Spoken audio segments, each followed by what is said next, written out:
Alright, what's up everybody? Jimmy here with J Kaiser Custom MX. So what's up? We are back on the 1989 KDX 200 rather.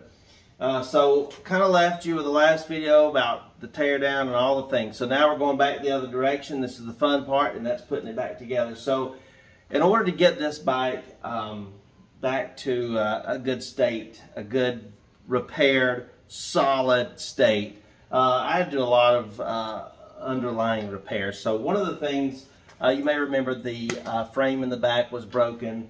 I had to get that supported and then re-welded and some other things. So I'll kind of go around the bike a little bit about where I'm at right now, kind of the cleaning stages. I got a whole pile of stuff here kind of separated in such a way. So that's where we're at. So at this point, let's see what we got going on behind me.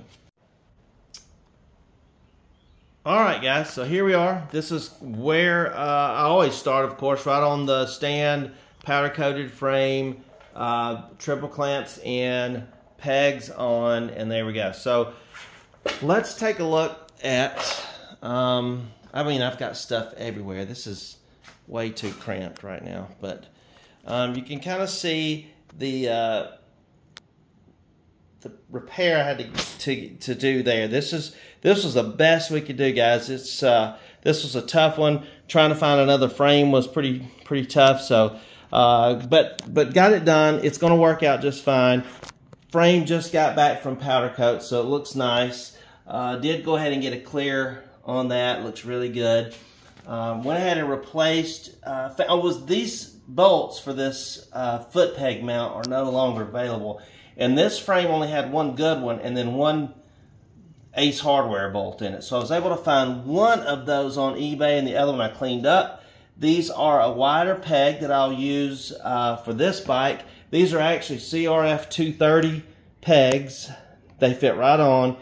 You just have to drill the pegs with a 2564, I think it was. It's just a bigger drill bit, but you can kind of figure that out. But just have to drill out those pegs and they fit right on. I've got some temporary pins in it right now because those are too long. Got the right ones coming. The next thing here is the just cleaned up the triple clamp real well. Put new bearings on those. I use the Pro X bearings for the most part when I can't find replacement OEM bearings or an OEM like bearing. So that's really it. All the frame prep, which means tracing out every single hole. I also will take the powder coat off of the mount for the electronics here for the CDI, and then like I said, trace all the holes. Make sure that the brake, you have to take the powder coat off of the pin for the brake, or the slide that the brake goes on, so I have to do that. But otherwise, that's really it. I've done a ridiculous amount of cleaning on this nasty engine that runs great, but just to get it cleaned up so I can kind of assess where I'm going next. I've got kind of a pile of parts everywhere. I've cleaned the exhaust that was on it pretty well. That's one I'm going to use. I'm not going to buy a new exhaust. I've got some parts that are in and just a whole lot of stuff going on. So that's it right now. So really that's where we're at. This is just the start of the build back, and should be a pretty good project. I want to go pretty quick with it because I'm not redoing every single piece. Not going to be doing a ton of engine work, if any. We'll see kind of what direction I'm going to end up going on that. I did send the suspension over to factory connection because the suspension was in dire need of a service, and the rear shock was in bad shape. The seller actually sold me another rear shock that they had bought, or maybe it was the previous rear shock that was on the bike and they put another one on it. Either way, the shock was no good. It wasn't a drop of oil in the thing. It was just a pogo stick. So sent the suspension over to factory connection because on a bike like this, you need that suspension set up well. So went ahead and did that. So this week I've got bearings for the swing arm, the linkage. I've already put new bearings in the steering stem here. So everything like that's going to be done. I'll put the swing arm back on. I'll just wait on the suspension. I think they'll probably have it for a week or two, and then I'll get it back, put it on, and then start building this bike back. Decide what I want to do with this motor and go from there. So the wheels are cleaned up. I've got some Bridgestone tires ready for those, so I'll probably go ahead and mount those. I am going to replace the rotors and the brake pads, and then on both of the calipers, I'm going to go ahead and rebuild those. I'm going to replace the front master cylinder because the one that was on it wasn't right and it's no good. I've got a couple from other bikes that'll work out well for this particular model, and start building this bad boy back. So here we go. Stay tuned, follow along, and see you on the next piece of this. What's up, everybody? Jimmy here with J. Kaiser Custom MX. So as you see, I've got the KDX200 behind me, almost finished. So basically everything that I need to do is done. I've got this side number plate off so I can work on the wires for the tail light. I don't have a headlight yet. I've got the headlight housing, but I had no headlight or headlight wires when I got the bike. So I'm kind of on the search for that. They're not easy to find for this 89. So basically what I'm going to do is I've got coolant, I've got oil, I just put gas in it. I checked to see if we had any leaks. No leaks so far. And we'll see what it's going to take to fire this thing up. It may take a lot, it may not, I don't know. One thing that I forgot about was the choke was it doesn't catch, so it won't stay up really. So same thing. So anyway, I had Dave clean the carburetor very good, had the vapor blasting done on it, clean it out really well. That thing was nasty, and I forgot about that. So let's see what happens trying to fire it up. So let's see.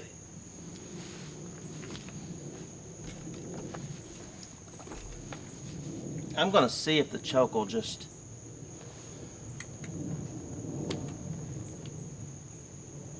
It kind of stays.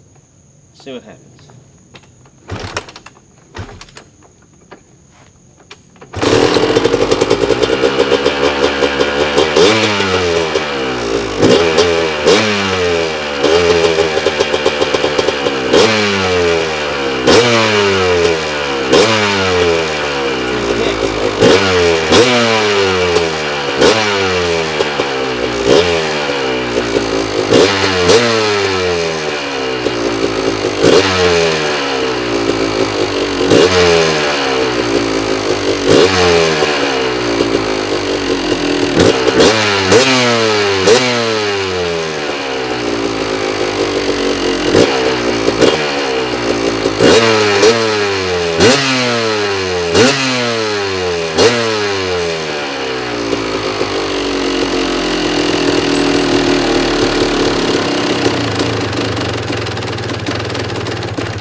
Alright, not bad. Fired up on about 2 kicks. I'll check everything. I think I just had a fender bolt fall out on me. I did. So I'll get that taken care of. So that's where we're at. I'll finish up with the lights. I just saw the light come on and go right back off, so I don't know what happened there.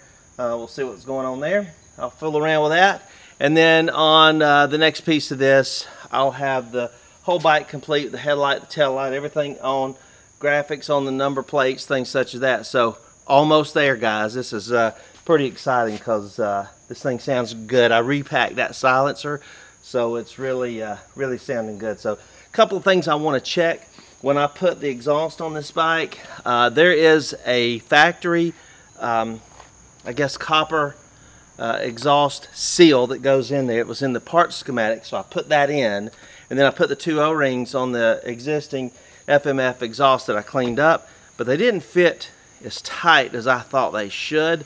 So I'm a little concerned about that. I want to see what we've got going on in the way of exhaust, maybe exhaust leak up front, maybe not, I don't know. So I want to check that, check a few things, and then I'll have her tidied up and ready to go. So stay tuned.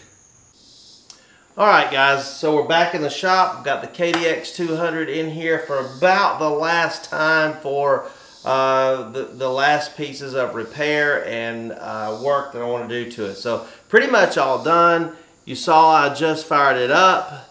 It's running well. The only thing that I was really needing to complete was the lighting system, and I did that. I was concerned that it wasn't going to work. The old headlight and the headlight lens and the socket that actually plugs in the back of the headlight was missing. Not only was it missing, it wasn't unplugged, it was cut. So it was cut out. I really wasn't sure what was going to happen with that. I had a little issue with the taillight, but all in all, it's all fixed. That's exactly what I wanted. I wanted this bike to be complete and everything working.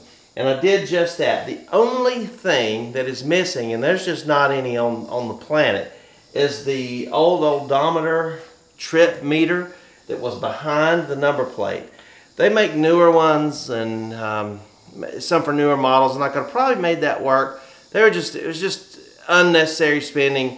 I'm gonna let the next owner of this bike work that out if that's what they want to do. So meanwhile, what I ended up doing was I made a bracket behind this to mount the number plate and the headlight, just to make sure it's nice and solid, with some rubber grommets in it to give it some vibration room, and that's really it. So at this point, I've got backgrounds on order for the front and side number plates. I got a little bit of a special thing going on there that I'll tell you guys about on the next piece of this video. A little bit of a tribute to someone that was part of my childhood. So that's coming up, and I think we're just about ready to go on this thing. So stay tuned for the walk around finally of the completed 1989 KDX200. You're gonna love it, so hang in there with me. What's up guys? Jimmy here with J. Kaiser Custom MX, and finally finished with the 1989 KDX200. Really turned out great. I'm really proud of how it turned out. I did a little tribute to a former friend, his brother, who's no longer with us. He used to have one of these. I did a little tribute for him on this bike, so it really turned out nice. The bike basically, it was a lot of repair to do. There's a lot of restoration to do, but there were some things I didn't have to do. So we'll take a look around the bike and see what I did, and what I fixed, and what I repaired, what I restored, what I kept, and see what we've got here. But mainly, this bike is really nice. It looks great. It rides great. It sounds great. The suspension works great. The brakes work great. So a lot of good pieces of this build, and it's ready to go. Somebody can get on this thing and have an absolute blast in the woods, in the trail, in the field, or wherever they want to ride. It's in good shape. So let's take a quick look around and see what's going on. Alright guys, let's take a quick walk around. Just get a good overview of the bike, how it is now. And I'll explain some repairs, and turned out beautiful. What a cool bike these things are. Just an absolute woods destroyer too. Could not kill these things. You just couldn't kill them. So let's start out with the frame. You may remember me mentioning that, it's kind of some bad light there, but that we had broken frame under here, kind of in the subframe area. Had to get it repaired. Went ahead and had it reinforced and welded and repaired correctly. One of the other things that happens on these bikes is these guards for the water pump that are actually welded onto the frame tend to break, and there's one on the other side for the stator cover. These things tend to break off after so many years, and so my welder took care of that for me. Did a good job on those. Let's move on out. So when I finished the frame, of course, went ahead and had it powder coated, had a clear coat on it. Looks really nice. Went ahead and took care of that subframe piece as well. Here, replaced with OEM bolts. There was some other kind of bolts in there that didn't belong, so tapped those and replaced with the OEM. Had the swing arm powder coated, and then I ordered new OEM replica style graphics for that swing arm. This kickstand here is a little weird because it was bent. As it turns out, the previous owner shortened it, so it's not exactly the length it should be, but I went ahead and blasted it and repainted it, kind of straightened out a little bend here. I didn't spend a lot of time on this kickstand because I personally don't like them on the bike, but I put it back on. Now the let's see what else we got here. So the foot pegs, let's go ahead and talk about these while I'm at it, and I hope I'm not being redundant here, but the foot pegs, this is a wider peg. Let's go around to the other side, take a look at it. Then the stock pegs, and when I got this bike, the stock pegs were just rattling around on here. As you see, these are nice and tight, and this is actually a peg for a CRF 230, and I actually bought these on eBay. Good solid peg. These were about 50 bucks. And the only thing I really needed to do was drill the hole in the peg a little bit bigger so that the stock pin would fit in it. And so I ordered new stock pins and springs. Getting a little blur here. Let's see if we can back that out. Anyway, some stock pegs and springs. Replaced the OEM bolts here. I had to refinish this one because I couldn't find another one. So got that taken care of. As the swing arm and the linkage, to me, the biggest chunk of my of the money that I would spend on this bike, I was going to do with suspension. So of course replace the old worn out bearings in the swing arm and the linkage. Those are nice and tight now. This suspension, I mean, it is just nice and tight and smooth as can be. Works really well. I sent the forks and the rear shock over to my good pals down in Florida at Factory Connection, and they just do a great job. Now this was a big chunk of my budget because the suspension was just in dire need of some help. I mean, some real help. I ended up having to get the shaft re-chromed and just a good bit of work on that to make it right. But really, more importantly, the suspension needed to work well, and so I took care of that. So that takes care of the suspension. I got it back from Factory Connection. Works flawlessly, so it's going to be really nice. Replace those fork boots just with some OEM replica style fork boots that I also found on eBay. And let's see, brakes. Let's go with brakes here. So on the front caliper and the rear caliper, let's go around and take a look at it. I used a rebuild kit for both of those, and got those in great shape. I ended up reusing the stock OEM brake lines. They weren't cut up, they weren't in bad shape, they were all right, and keeping within a budget here, I wanted to see if I could reuse those. They worked just fine. So rebuilt the calipers, and on the master cylinder up here, this is actually from a Suzuki. This is from another build I had, a couple of these, so I used the Suzuki front master cylinder on this one. Works just great. And then replaced the lever. Same on the, let's see, no, everything. Oh, I know what I did. I replaced the master cylinder on this bike for the rear with another one. This is just a newer master cylinder from a KDX 220. The one that was on here was just a mess, so I didn't even want to try to. I would have spent more time and money trying to fix it than I would go just replacing this one. And so I found this one on eBay for, I don't know, maybe 30 bucks. It wasn't a lot of money. And then of course used the put my OEM brake line back on. The guard here is the same one that was on it, and I have found a paint color that's almost identical to these this gray plastic that came on these bikes, and it's a fusion paint. It sticks to plastic really well.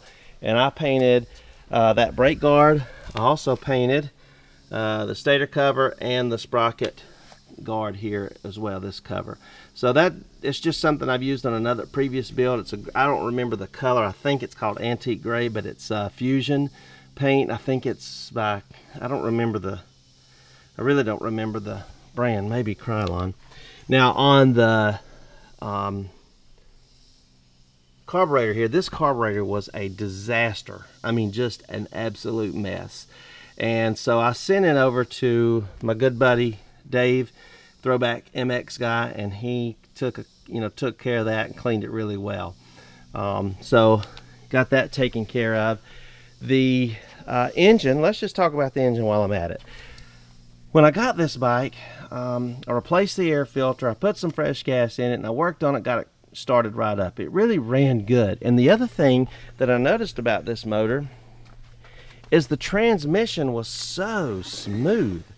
I mean, you know, sometimes you just leave well enough alone, and this transmission was so smooth. It shifts really smooth, and the thing ran good. And I just put a very good educated guess on this engine and decided that there's still some life left on this top end. The previous owner told me that it does have, you know, a newer top end, and you kind of have to take that with a grain of salt for the most part. In fact, I usually say when someone says it's got a new top end, that's your cue to change the top end. But in this case, it ran good. It's got compression. It pulls hard. It just runs good. So what I decided to do is leave the motor alone, because I'm spending a lot of money everywhere else. The motor runs, and in time, this motor will come out and the top end will get replaced, and that's time to do some other work. But it's so smooth and it runs so well, I just felt like it was okay to leave alone. Cleaned up the stock radiator lines. I cleaned up the stock radiators,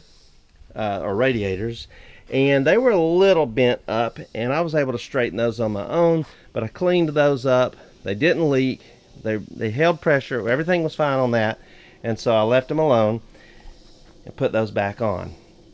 The exhaust that was on this pipe, or this bike, this FMF pipe here, it's dinged up, it's bent, it looked horrible, but at the same time, I was trying to stay within, you know, some guidelines as far as budget goes. So I cleaned her up, put it back on. I took the silencer, cleaned it up, repacked it, and getting some terrible light on that side. And we got a good exhaust. I had to go ahead and replace the brake rotors on the front and the rear. I kept the wheels just as they are, and all I did was clean those up. And then I took my bead blaster and I blasted the hubs on both sides, just to, or actually it was a soda blaster that I used outside to do that, just to clean those hubs up. Cleaned up the wheels, replaced the bearings. The sprocket that came on this bike was new. It just was ugly and nasty, so I cleaned it up. Same with the front sprocket. Replaced the chain. This chain is actually a primary drive from Rocky Mountain ATV MC, and I've used these before. They're actually really good quality chains. You know, I've used name brand chains, and I've used these, and I've had just as much luck with these as I have the name brand. So for this build, I chose that particular brand. Let's see here on the chain guide, just replace the innards on that. Use my Prime MX cleaning wheels to get the chain guide itself cleaned back up and looking nice and fresh. Replaced the plastics, of course, with UFO plastics, and the mud guard back there. On the handlebars, I went with a Pro Taper Sport. This is a lesser expensive bar, I know, but it's a good bar for something like this type of build. Good quality bar, and I've used it before on something else, and it's a good one. So I went ahead and replaced the bars. I've got Pro Taper grips. This is, gosh, let me think about this a minute. I don't remember. It might be Motion Pro. Well, it could be even Pro X. I think it was Motion Pro that I used on replacement cables for the clutch, the throttle, and then this is a just a kind of an adjust on the fly clutch perch that I've used many times. Works really well on a build such as this. It's just a great replacement clutch perch. Buy that also from Rocky Mountain ATV MC. This is the stock seat cover that was on the bike when I got it. It's not ripped up. It doesn't have holes in it. It still looks pretty decent, so I chose to keep it. The tank, let's see if I can get a good view of the tank. I used the Prime MX plastic polishing kit. You've heard me talk about this before, and I did a lot of sanding on this. It's probably the most sanding I've ever done on a paint. There's a lot of, or on a tank rather, a lot of gouges, a lot of cuts, a lot of things in this tank that made it just, it really needed some work done. So tank turned out really nice, and then finally polished it on up after the sanding. These are UFO plastics. I almost always go with UFO replacement plastics. They just look good, they fit well, and they're good quality plastics. So the only thing that I couldn't replace, I could if I wanted to, was this headlight housing, but there was one on the bike, so I used the polishing kit to shine it up as well, and it worked fine. And then I ended up having to replace the headlight lens, and the headlight bulb wiring harness, which I'm not sure you're going to be able to see that, but I had to replace it too. This is actually from a 1990 model, which is a little different than the 89, but you can make it work. I may do a separate video on what I did there. The UFO replacement rear fender for these KDX bikes comes already equipped with the rear tail light, so that was good. Just wired it right in. Replaced, I had to reconfigure some of the wiring on this. It was some places where it was just had been cut, especially up front in the headlight area, and anyway, I had to fix that. So really, all in all, after all of that, let me think a minute here. Oh, let's these are actually Bridgestone tires that I replaced. This is the Battlecross X30, both front and rear. This is a set of tires that I used for a test bike, and actually was on the YZ250 before we converted it over to what it looks like today. So there's these tires are essentially brand new, but they've got about 30 minutes of ride time on them, both front and rear. The Battlecross X30, I think it was the X30. Let me just make sure. Yeah, the X30, good intermediate tire. Let's see what else. I ended up replacing the fuel cock on this tank. The stock one was broke, and it didn't work at all. I found that out day one. Replaced the, you can actually still get these fuel caps. The fuel cap that was on the tank was broke. I chose to go with the little short vented tube on this one. Had to replace the kill switch. I used the Rocky Mountain ATV brand, or the Tusk brand, I guess you would say. Kill switch, they're OEM replacements. They're not very expensive. They work great, and I've had some good luck with them. So I replaced the kill switch with that one. Back here you can kind of see my bracket that I made to basically take the place of the odometer, the little trip meter that comes on these bikes, since it wasn't on here. So that's pretty much it. A few other little things that I can think of, because I'm trying to think on the fly here, is the brake pedal was so badly bent up and messed up. I found it. There's my kitty. This kitty makes every video that I do, I think, so he's just gonna have to be a part of it. Watch it, buddy. So anyway, I found a replacement brake pedal. I sandblasted it, repainted it with this metallic silver that I use quite often. Also rebuilt the Kickstarter. That's just a new spring ball and set screw in that so that it's nice and tight. Let's see. Oh, also on this side, I went ahead and took this clutch cover off, replaced that seal there because it was leaking, and the spring is still available, and the spring that was on here was all bent up, so I replaced all that so it'd work nice and smooth and not have an oil leak right there on the top of that. And then of course replaced the gasket when I put that back on. Cleaned up the the reservoir for the rear brake really well. Of course cleaned the air box about as good as somebody can clean.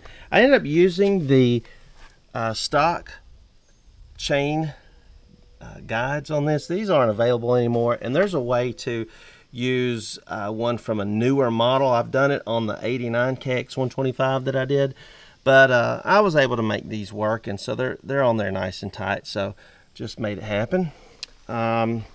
Let's see, what else did I do on this side, if I can think. Really trying to think on the fly here, and I don't really. Oh yeah, I remember, this is kind of a big deal. The shifter on this bike was welded on. Luckily the weld was bad enough to where I could grind it off, and basically I had to cut the old shifter off and then cut that edge of that weld, and I was able to slip it off and then save the shift shaft. So that was a close one. I replaced it with another OEM style shifter, just blasted it, cleaned up the tip, and used that same metallic paint on that. Gosh, that's about all I can think of. I hope I've said everything that I did here, and you know, of course, as always, if you have any questions about the build or anything that I did, feel free to comment, and if you have a question on something that I did, I'll be glad to answer that as well. And that's pretty much it. What a great looking bike this turned out. I really enjoyed this build.